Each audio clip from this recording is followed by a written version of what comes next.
Halo teman-teman, bertemu lagi bersama kakak di video pembelajaran akuntansi.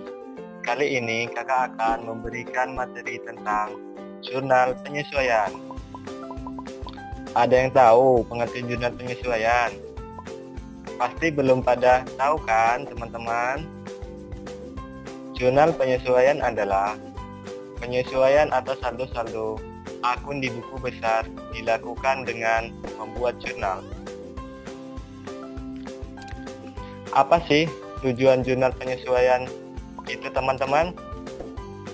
Tujuan jurnal penyesuaian adalah agar setiap akun nominal dan akun real menunjukkan yang seharusnya diakui dalam suatu periode akuntansi.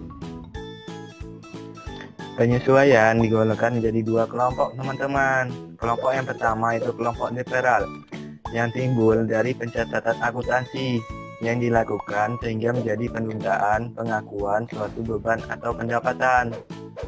Kelompok yang kedua yaitu kelompok akrual yang timbul dari keterlambatan pencatatan akuntansi sehingga perusahaan belum mencatat beban dan pendapatan yang telah menjadi hak perusahaan.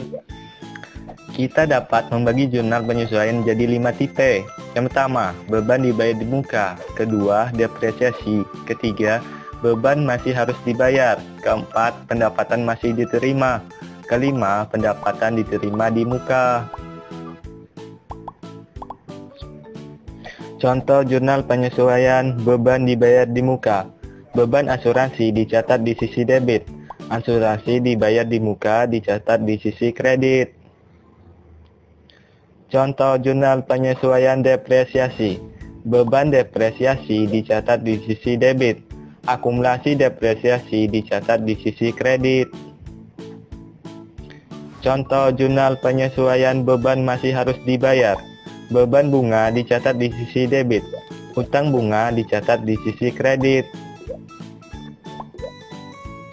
Contoh jurnal penyesuaian pendapatan masih akan diterima.